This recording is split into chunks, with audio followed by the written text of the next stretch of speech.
open it on There we go. my Zoom link. So this event, Breaking the Silence on Asian Racism, is a QARI sponsored event. I am glad that you guys are all here tonight to listen to the stories and experiences of our Asian youth community. But why have this forum in the first place? As you guys all know, we've been going through a pandemic with the COVID-19, and with our current political and cultural climate, the rate of Asian, anti-Chinese and Asian racism incidents have increased. According to the Pew Research Center that did a survey in this past July, the rate has increased for the Asian American English speaking group. According to the survey, it said 39% of people surveyed saw people act uncomfortable with them in public. 31% were subjugated to racial slurs and jokes. 26% of the people surveyed feared that someone might threaten or physically assault them. And these were just people who were responding as adults. But we have to realize that these percentages also represents our youth community. This racism is a part of their story too. And it's up to us to listen to them and equip and to provide opportunities for them to share their voice and be positive change makers. That's why I've organized this event so we can come online together and hear the stories, see how they have experienced racism in their eyes. So the goal for tonight is an opportunity for immigrant youth to voice their experience about the continual problem of Asian racism with community leaders and elected officials in Quincy that are here tonight, so that we can work together to make positive change in our community. So I would like to thank first Quincy Asian Resources and our CEO, Philip Chong, for hosting this virtual event. I also want to acknowledge our elected officials and community leaders who are participating and listening in also. State Representative Taki Chan, State Representative Donald Wong, State Rep Paul Schmidt. I'd like to acknowledge the City Council members who are here, City Councilor at Large Ann Mahoney, and then the people from Quincy Public Schools, Kevin Mulvey, who's the QPS superintendent, Catherine Hubley, Aaron Perkins, Maura Appeal, Frank Santoro, Principal Robert Shaw from North Quincy, and other guests like Boston Globe is here, Sampan and the Patriot Ledger, also the QARI staff, and the parents and the youth community who's joining us here tonight. So what I want to do is to set some expectations and guidelines for tonight's session. The first thing is, this session is all about the youth and their stories that we're going to hear. I want to acknowledge that for the youth here, I want to give you kudos for joining. It is not easy topic for them to share because of the cultural and the social pressures that they face in school and among their peers. I want to give them a platform to voice their perspective and experience so they can work towards a better community together. So the stories are going to be, you're going to be listening tonight. So the stories that you're going to be hearing tonight, I'd like you guys to first mute your microphones so that everyone can hear, to be quick to listen and slow to speak, to respect each other's stories, even if you don't agree, because every story, just like every person here, is important, and it adds a depth and a richness to the perspective on this issue of racism. For those of you who want to share and make a response, that will come later in the session after the youth have had time to discuss. So again, make sure you mic your phones. And then now I'm gonna quickly go over what is this agenda for tonight. So the first thing is there's gonna be a listening session, which is about 40 minutes, where the youth will speak about their experience about Asian racism and social justice issues. And if there's time afterwards, we'll give the time for us, the audience, to share some of your reflections of what you've heard. And then after that, some closing remarks. Now, I'd like to introduce to you all our special guest facilitator tonight. Her name is Dr. Carolyn Wong. She is a career educator. She currently is working at UMass Boston in the Institute for Asian American Studies, and is a research associate. Her research, at the Institute examines the civic participation and the political engagement of Asian Americans. So I would like to clap, if it's possible, to give Dr. Carolyn the floor and the youth to share. Well, thank you very much, Rocky, and thanks to QARI for this opportunity. I'm very honored and excited to hear, not excited because they're good stories, but I'm excited because the youth are coming forward to share their experiences, and I want to just express my support and thanks to them before we begin. My role is mainly to listen. I might ask a few questions, but mainly to hear more of your experience. And that with that, I just want to say thank you again. And the first presenter is Yongxi Shu, who, thank you for being the first. And we look forward to hearing what you have to say. Before you begin, may I ask which school you attend and what grade you're in? Thank you, Ms. Wang. My name is Yongxi. I go to the Woodward School for Girls, and this year I'm a senior. Great, thank you. I'm can everybody hear? Is the sound loud enough? I think it could be a little louder. I'm sorry. No, I think that's our, okay. Is it, okay. I think it's can you hear me now? Can everyone hear okay now? Raise your hand. Yes? Okay, good, thanks. I'm so sorry. Okay. Please begin to share your story. We look forward to hearing it. Okay, hi, Ms. Wang. My name is Yangxi. I'm going to Woodward School for Girls, and this year I'm a senior.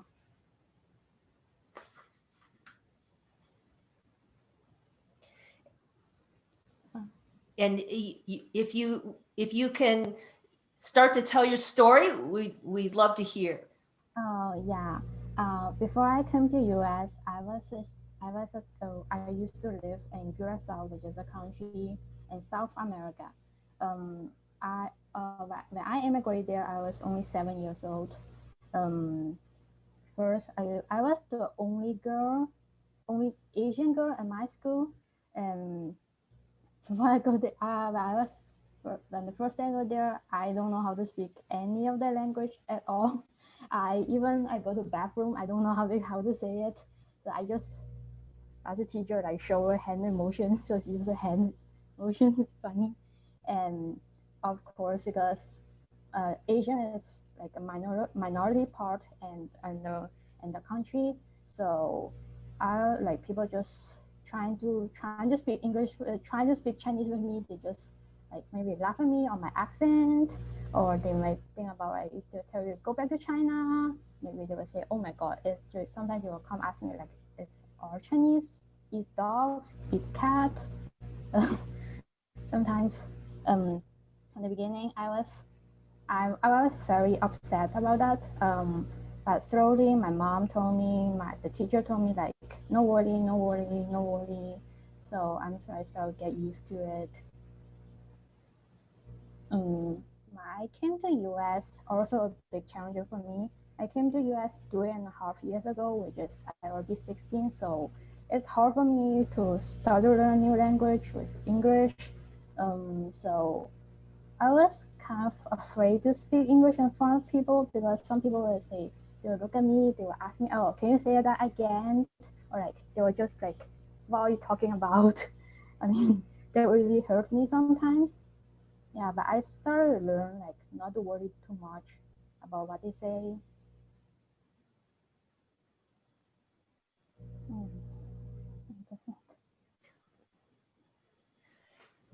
Thank you, Yongshi.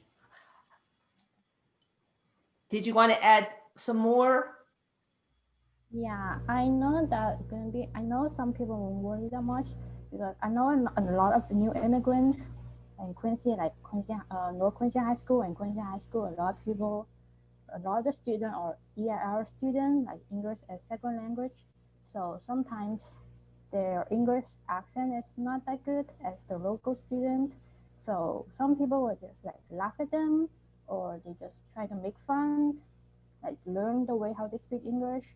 I know some people just not do that on purpose, but I hope people can like stop doing that because it really hurts some people. Thank you. Mm, you're welcome. Yeah, your English is great. I understand quite well, and if people Thank are you. are making fun of it, it's unfortunate. And I want to say, you mentioned when you spoke to your parents and teachers, they said, don't worry, Yeah, um, you'll get used to it. yeah. And I wanted to ask, how did you feel about that? Did you keep worrying, and did you ever get used to it?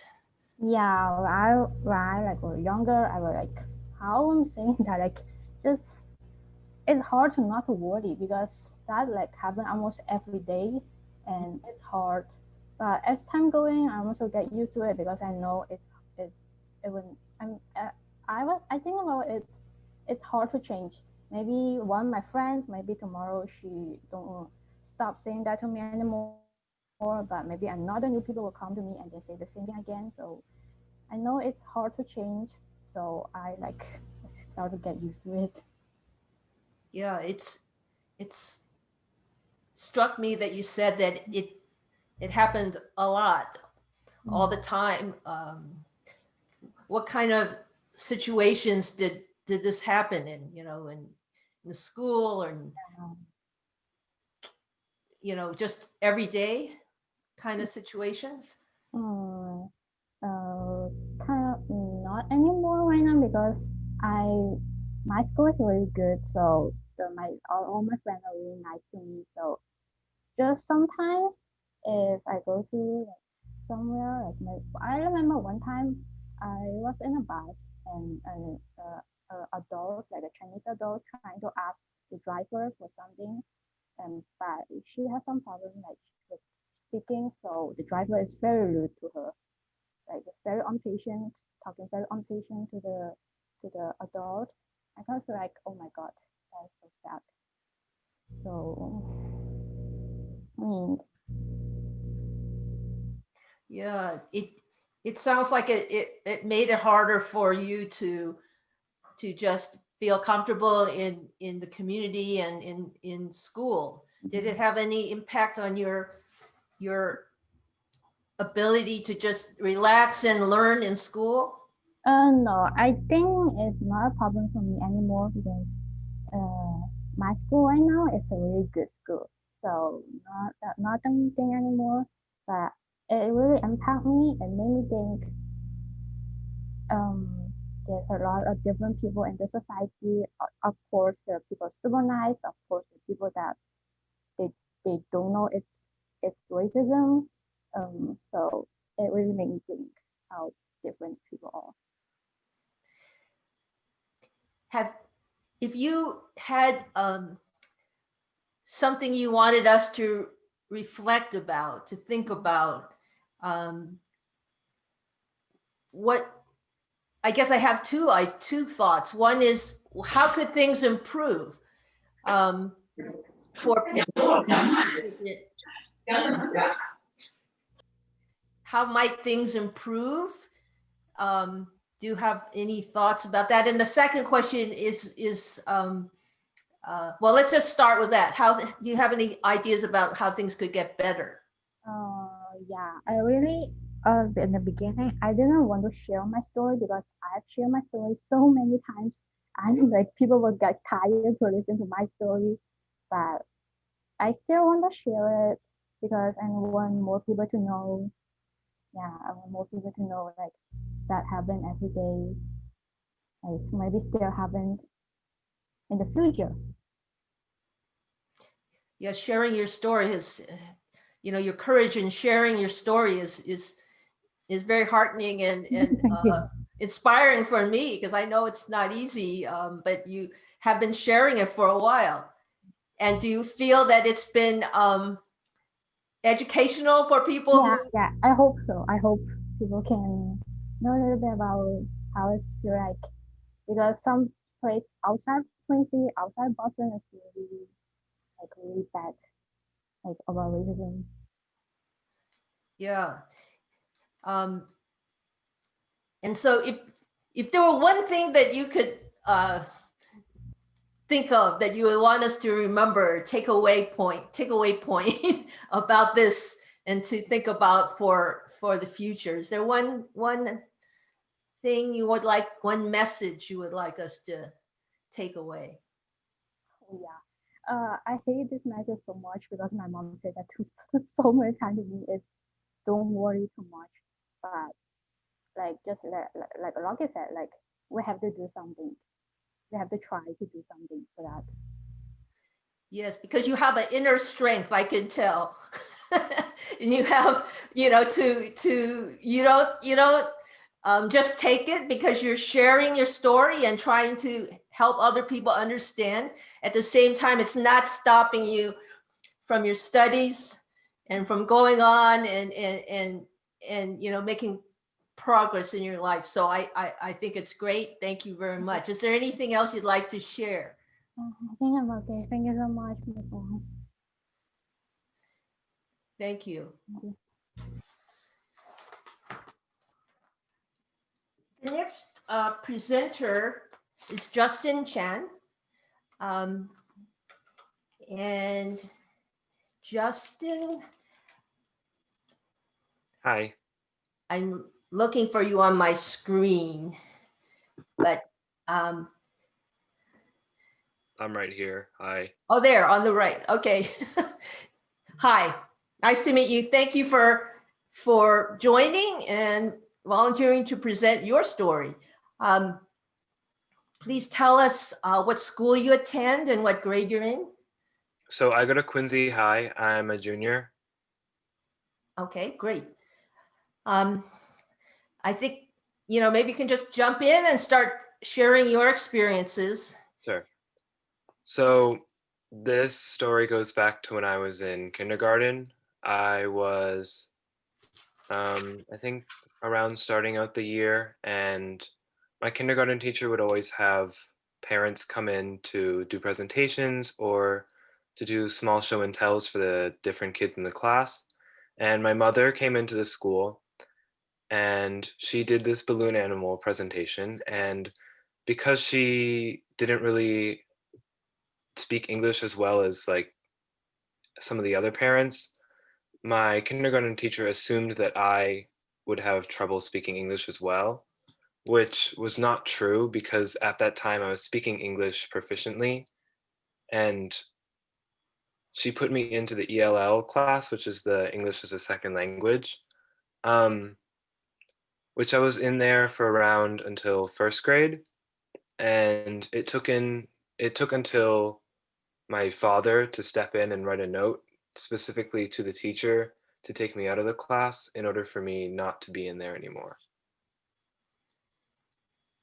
I think it had some of its a kind of an impact on me because instead of helping me to like improve in my English skills, it kind of set me back because I was already learning things that I had already known and that I didn't need to learn extra of.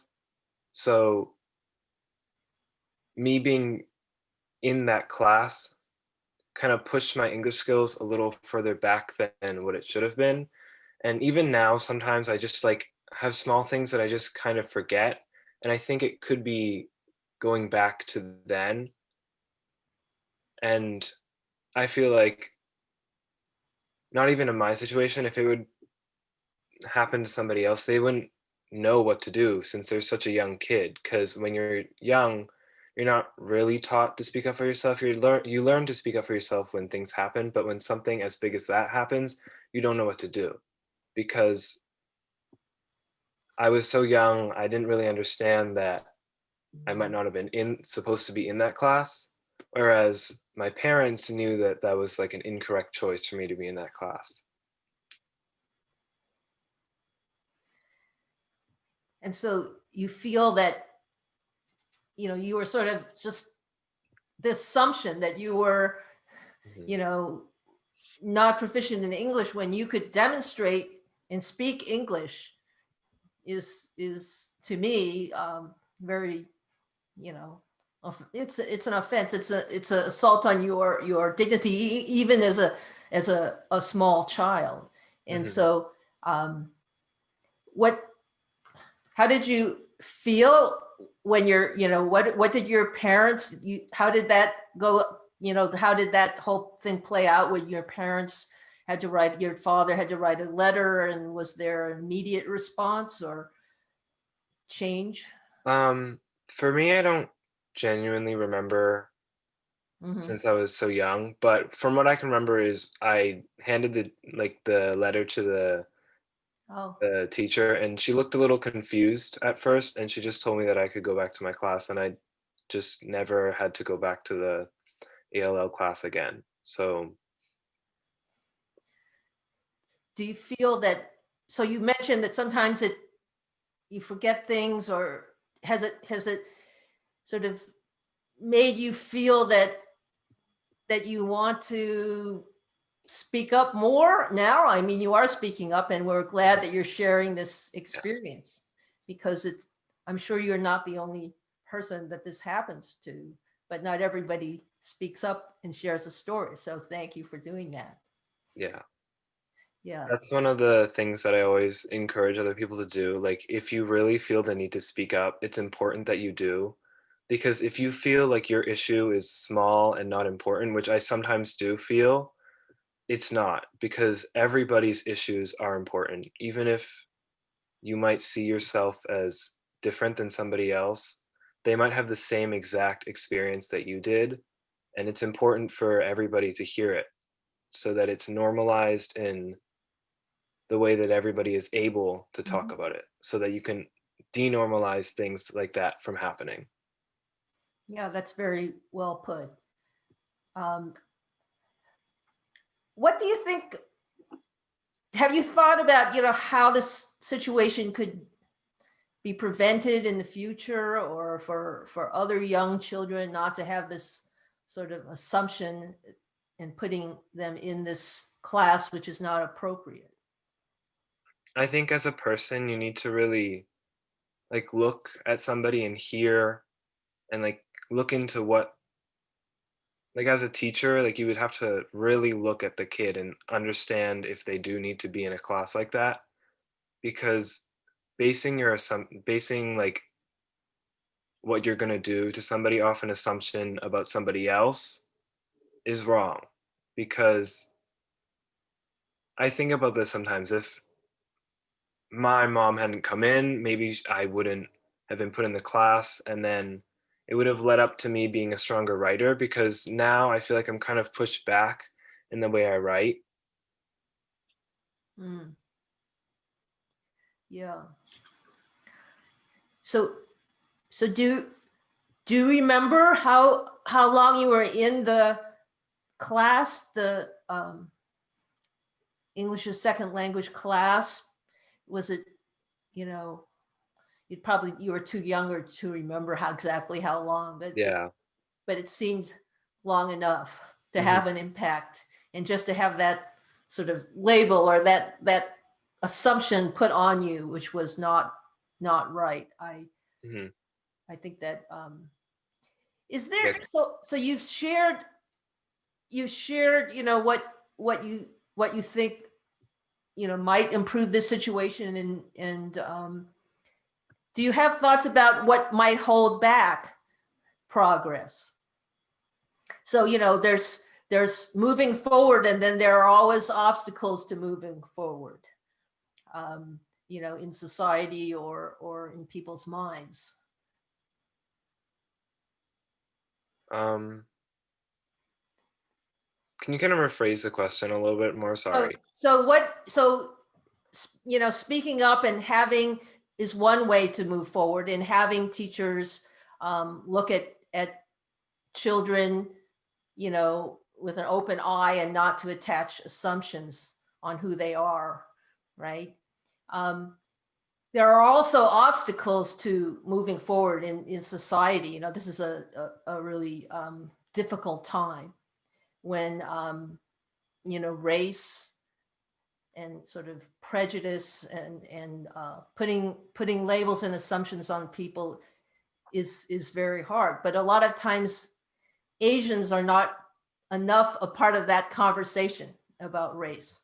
And so I guess I'm wondering if you think that, you know, that might be an obstacle to moving forward, that we need to recognize and sort of confront and challenge in society. Well, I feel like everybody needs like to realize and like look and speak up for other people as well. Like not even for your own personal like story. If you see something about like along the lines of that happening to somebody else, you can kind of give them a little nudge and be like, why would you do that? Like, what was like the reasoning for that? And kind of just educate other people and like help other people understand that what they're doing might be insensitive Mhm. towards other people. Good advice. Thank you. And if you were to leave us with one message or one thought to reflect on, do you have one thing you would like us to sort of take away from this story? Um, I feel like speaking up isn't about s- placing yourself above other people. It's about joining together. Mm, Everybody has to come together and understand each other and really prove that we're all together in this and that we need to build this sense of equality together. I like the other one, AFN. yes, Yes. that's a very, you know, very strong statement and uplifting. Thank you very much. Let me go to my emails. Let's see. Send. We have some. I think everyone's muted. Yep. Okay, thank you. I'm going to move to our next presenter. And this is Annie Liu. Hi, Miss Wan. Hi, nice to meet you, Annie.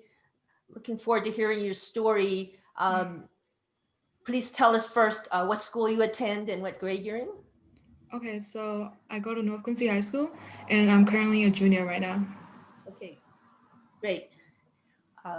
So please begin and tell us about your experiences. All right, so today I'm discussing my experience and the role I took during the Yaku situation.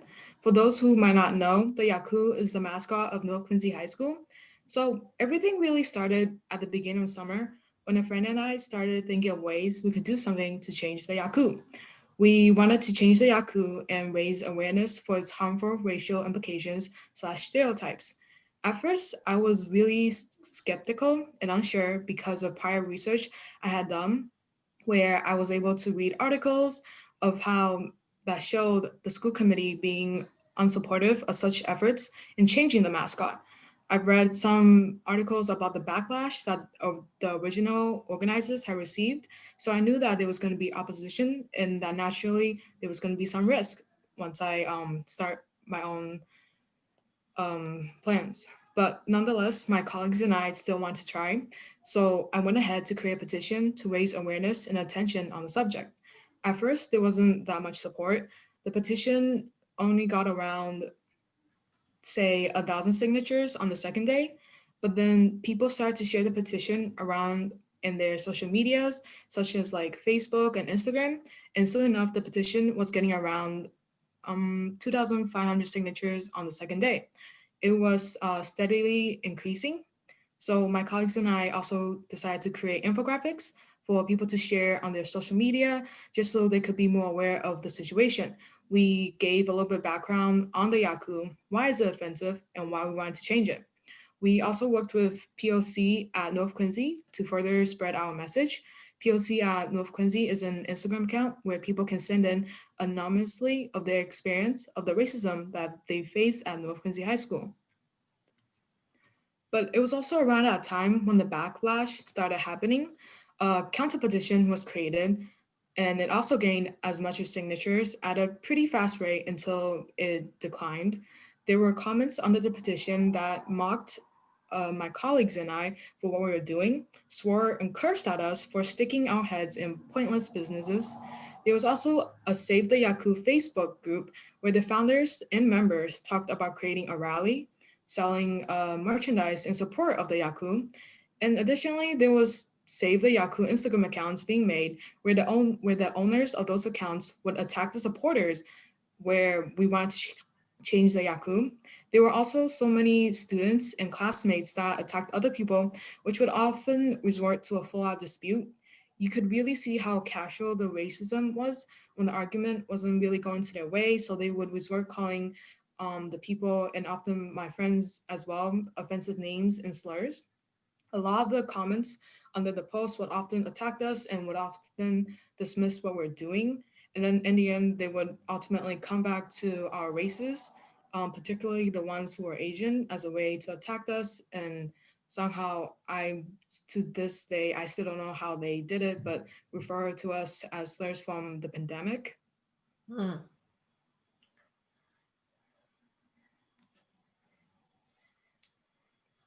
Yeah. Please continue. I was just saying that that's terrible that they were hurling those racial slurs at you. Yeah, it wasn't good at all. And you could definitely see how normalized racism is here at Quincy High. And well, not Quincy High, but just at Quincy as a community as a whole. And often after creating the petition and seeing such um, takes at us, I didn't end up feeling that great, as I often would feel hopeless and stressed about what else I could have done and how else I could support our plans, and how we could just show people that we're not attacking them, that we're not coming here with a bad or offensive take. We simply just want to peacefully and calmly show that we want to change the Yaku, but it's not for the reason that you think it is, but rather that we just want it so it could raise more awareness on its racial implications. Mm-hmm. Yeah, I want to congratulate you and your colleagues for taking this stand, and and for being brave and also resilient when the attacks started. Um, and I also note that it was the mascot, as I understand, is offensive to Native Americans. Yes. It's not specifically about Asians, right? No. And Yes. so how did you choose to take up this campaign? And it sounds like you had a lot of support. First 1,000, then 2,500. How did you decide to take up a campaign in defense of the Native Americans' dignity and their rights. So, as everyone knows, that the Black Lives Movement really took off in the summer, and that really inspired me and some friends to take action in our community and how we can take ways to better it. And we started researching and what we could do until a friend had suggested about the Yaku. And we noticed and we saw and researched that there were past attempts on changing the Yaku, but unfortunately, none of that had passed. And instead, many of the original organizers, they didn't receive much student support, which I was surprised. And they got a lot of, I suppose, backlash again from the school committee and then from other parents who actually chased them from their own platform into not really speaking about the Yaku again. So we felt like it was up to us now to actually make a change and to make a stand because of how much efforts were failed in the past. So we thought that maybe this time the students could actually make a change. Thank you. And so I was reading a little bit about it, and what was the final? Do you feel that you had some success in the outcome, the final change, or was that something you felt was progress? I definitely felt like it was progress, but as a community, we still have a lot to do. We still need to continue to teach about racism, even though it's a really difficult thing to talk about. We still need to talk about it. Just because it's an inconvenience or a hassle to somebody does not mean that it just shouldn't be talked about at all. So with our results, it certainly is progress. And I really do hope that Quincy will continue to work towards to be a better community. Thank you. And I'm going to ask you as well, if there's one message, one take home message that you'd like us to, to remember and think about from this experience. I say be kind, be open, and be accepting. As I had said before, issues like this still needs to be talked about and can't just be dismissed like it's nothing. Don't dismiss the indigenous people and other people of color who has been explaining to you why and what's wrong and how it can be changed for the better for the past, I'd say, decades. Instead, help uplift their voices and help them get the change that they rightfully deserve. Yeah, I wholeheartedly agree and appreciate those comments and sentiments. Thank you very much, Annie. Thank you, Ms. Wong. Our last but not least presenter is Aaron Wong. I would, Aaron, Hello. there you are. Hi, Aaron. Hi. Tell me first what your school and grade is. I go to BC High and I'm currently a junior, 11th grade. So Welcome and thank you for coming and being willing to share your story, which I'd like you to start and tell us your experience. my story's pretty short. So I was coming home from school on the T with a group of my friends, just like a friend group, and we were walking home. And as we walked home, we started like telling jokes, telling jokes, and eventually those jokes started getting to like, sort of more, I guess, like edgy and dark humor. And then I think at one point one of my friends made a joke, and the joke he said like he said chink. He like sort of like calling me a chink, I think, if I remember correctly. And I think when he said that, like everyone like else just kind of like it got really awkward because like everyone started looking at him, and it was really awkward because I was just like I was standing there, and I think he directed it at me, and then I think he realized like what he said was like not funny and like really bad because he started like apologizing and backing up. But like it was really awkward for me. I didn't want to say anything because like I didn't want to escalate the situation anymore. I felt it would I felt it would make it like really awkward if I just like, I guess call them out on it would be the term to use. Um, but like what really like I guess stuck out to me from that story was like when he said it before like everyone like started looking at him and like with the weird looks, he kind of just like blurted it out, just like kind of like it was like a really normal thing to say, that kind of like Mm. slur, I guess, and like he didn't really think of it as like anything special. He just thought of it as just like it's just another thing, another word to say. Um, but yeah. I guess to me, what really like yeah, it was just like the normalization of that type of word is like just really bad. Like people like it's like even like other Asians, like we're used to hearing the word like all that we're used to hearing other people like say that type of word and call us it all the time. So it's like when someone says it, it's like if you ask like some other people who have heard who have been called that, there's just like, oh yeah, I've been called that word. It's just like it happens. um I think it's like me personally, like I didn't take too much offense at it because I knew like he didn't mean to like really, I guess, call me like he didn't mean for it necessarily. I think he had the intent to be humorous, but I think he just failed to recognize it for what it was. But Mm. I understand that like there are definitely a lot of other Asians out there who would, like hear that and they would be like really hurt and upset and like I guess betrayed that someone Mm. like that close to them would be like that willing to just like blurt out that type of word. Um, but yeah.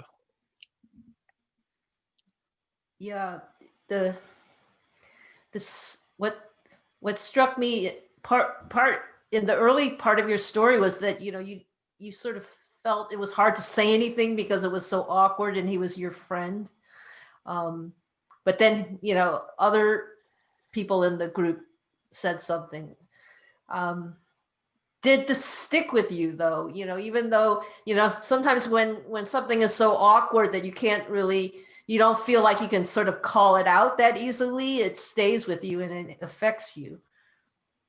Yeah, it really stuck to me. Not because of like it really necessarily hurt me. Like I was hurt, but like it didn't stick with me because of that. I think it mostly stuck with me because I was just thinking like he just like said it like it was the most natural thing in the world. It's just like like any other word, and it was just really weird hearing that kind of like nonchalance from him because like otherwise he was like I always thought of him as a really chill and really understanding person.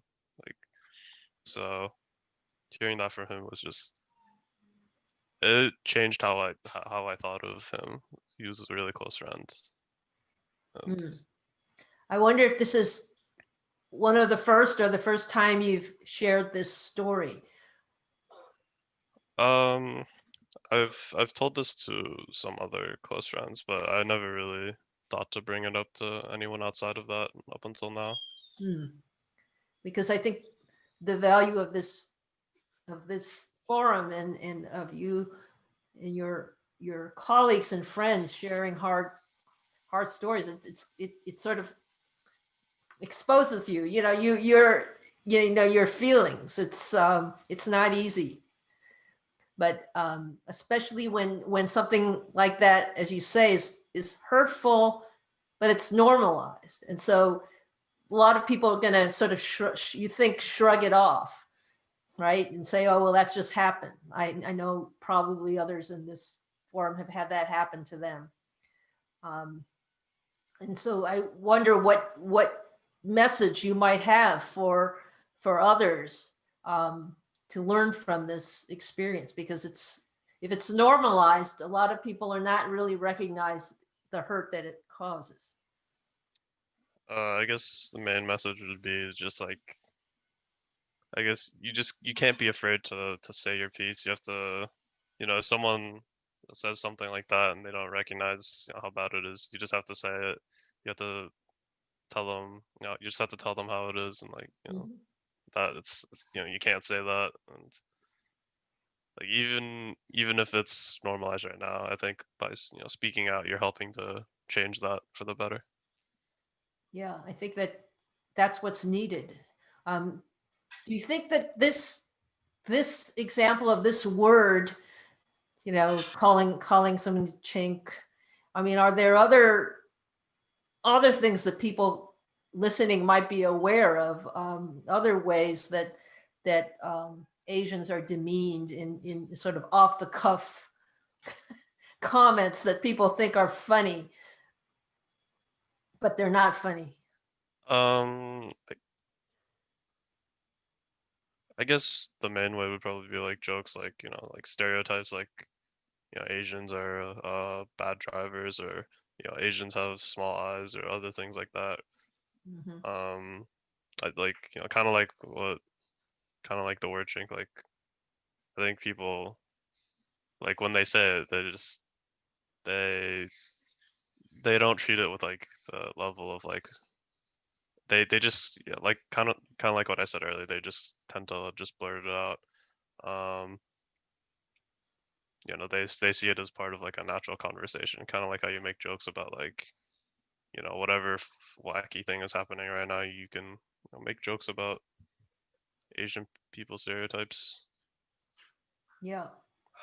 And those stereotypes might be, I think they are present in the media, on the internet, and and in a long history of it. And I think for you to call it out, and give examples to other people, other young people and adults here, I think is very important, because when something is normalized, it's just so embedded and automatic in people's, minds and practices.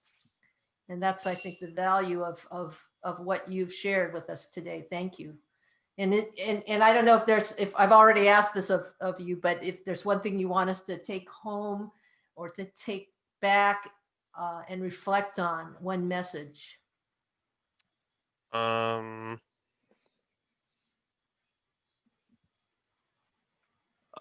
I guess similar to what I said earlier, you have to say your piece. I think also, like, not just say your piece, but not just say your piece when it happens to you, but also try and like, Mm. I guess, be proactive, take preventative measures, try and help out in like organizations like QARI that are trying to spread awareness, and maybe not necessarily go out of your way to talk to your friends about it like in person, but like helping out with these organizations that are trying to do something about it.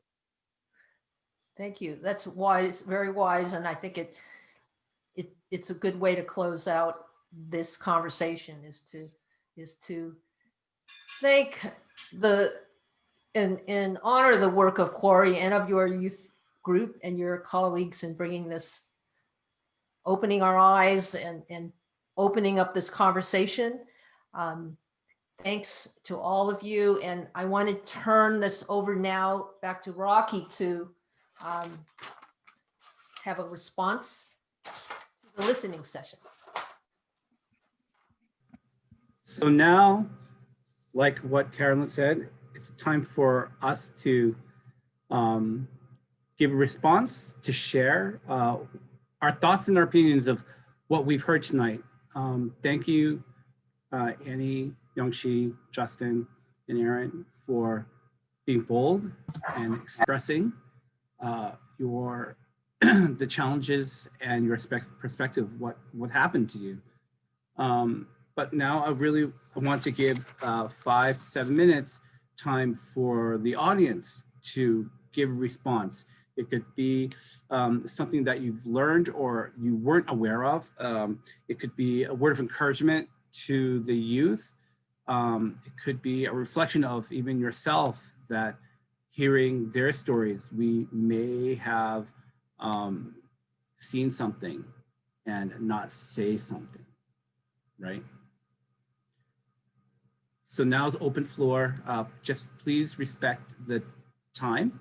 And if you're going to give if you're gonna like speak, just be mindful of the time.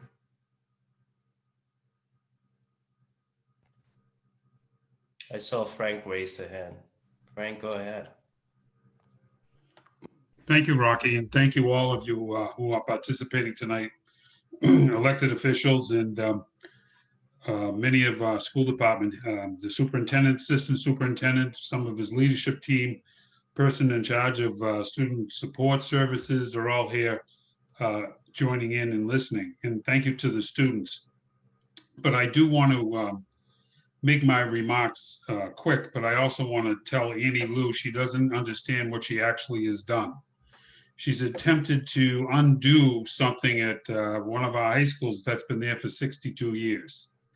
And when she opened it up to social media, she received some of that flack, and I apologize for some of those comments that were made.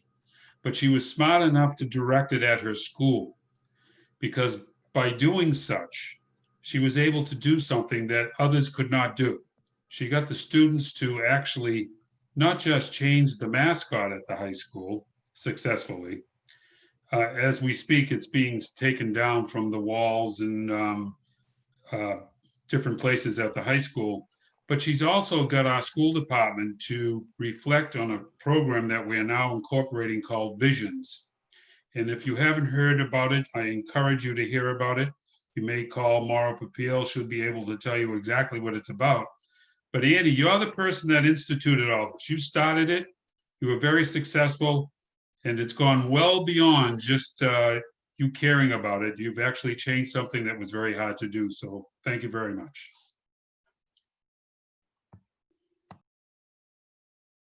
Thank you, Frank.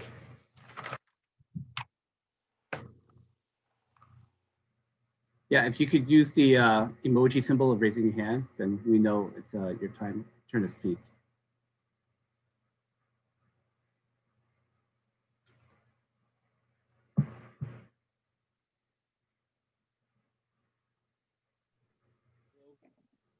My name Oh, is Jack. and okay, so Jack, go ahead, and then Annie.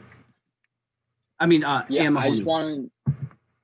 want to. I just want to say that after hearing all these stories tonight, I felt like I was got used to everything happening around me, because when I grew up around like a lot of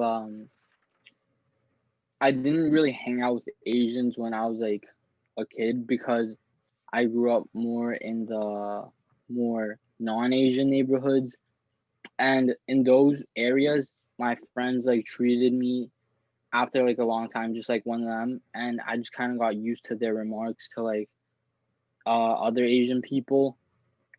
And I feel like after hearing everything, like that was just not okay. But after I grew up, I started to realize how not okay that was, and I try to like tell them. And I feel like this was a very good meeting. Thanks, Jack. Anne Mahoney. Thank you. First of all, I want to thank you for having this forum tonight.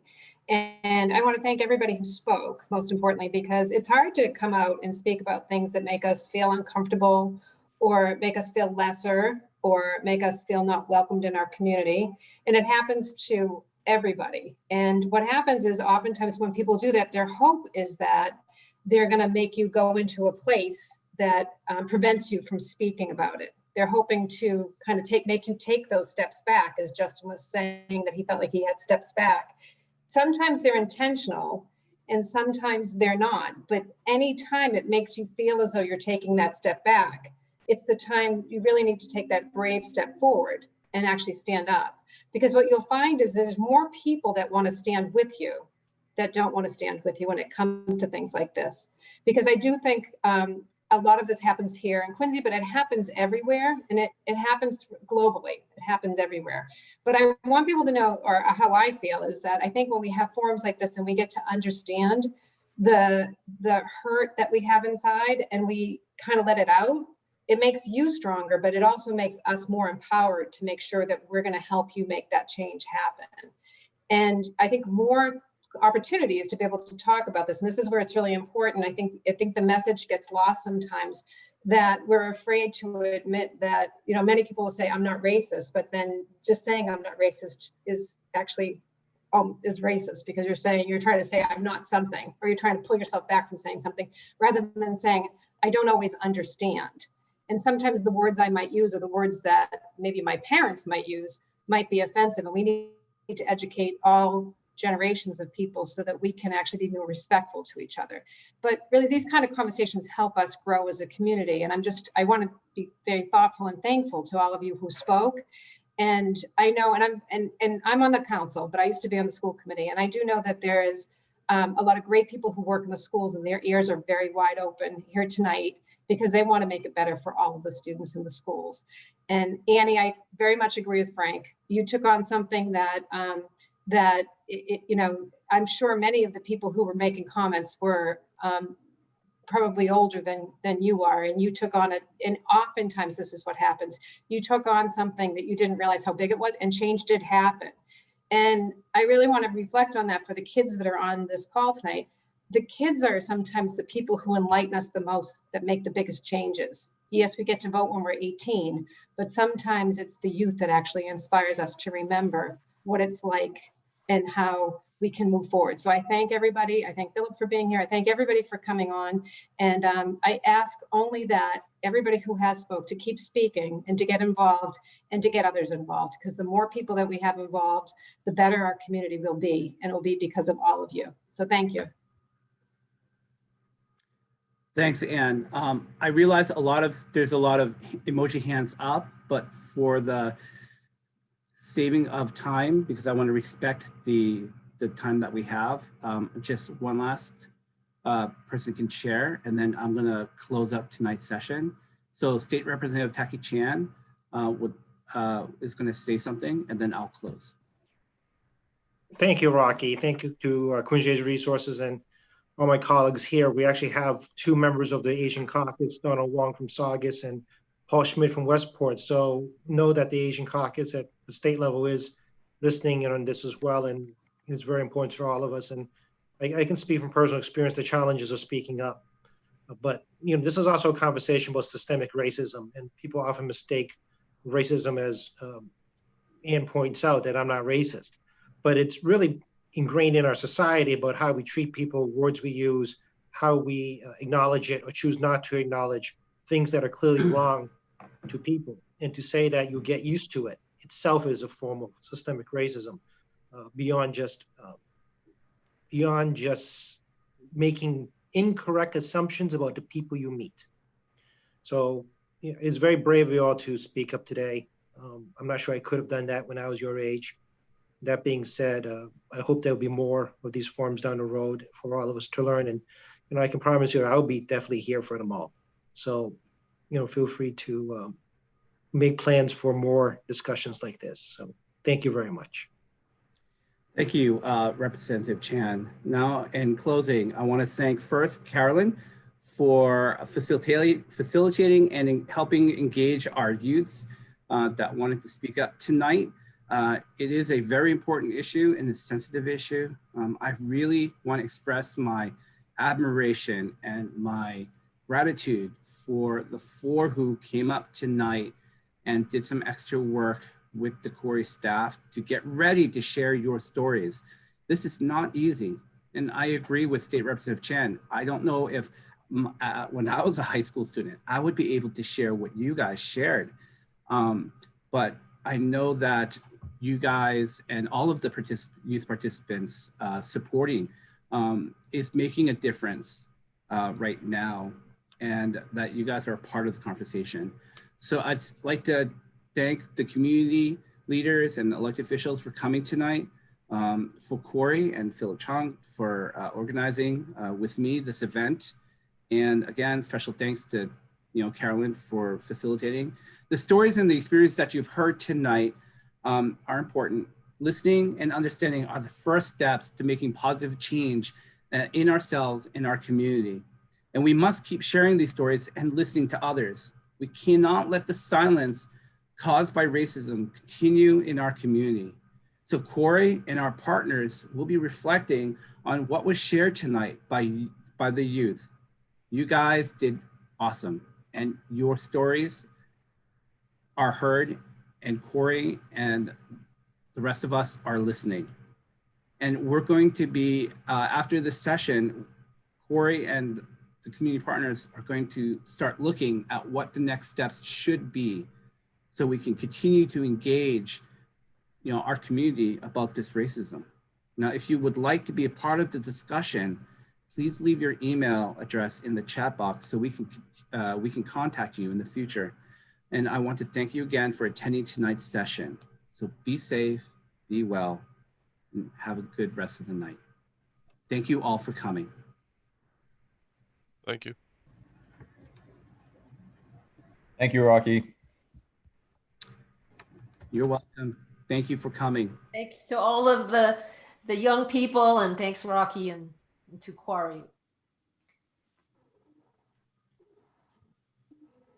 Thank you, everyone. Take care.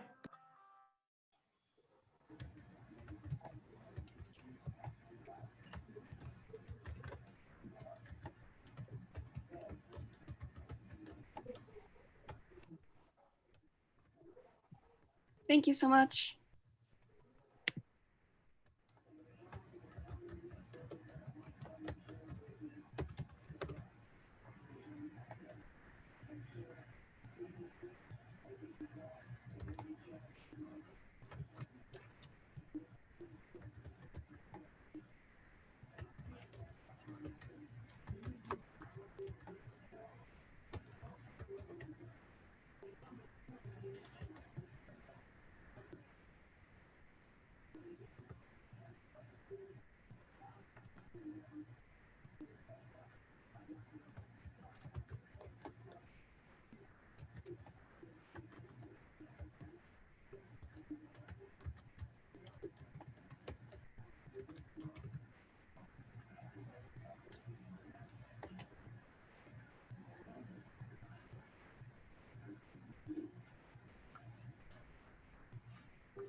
Oh my goodness, nice job, yo.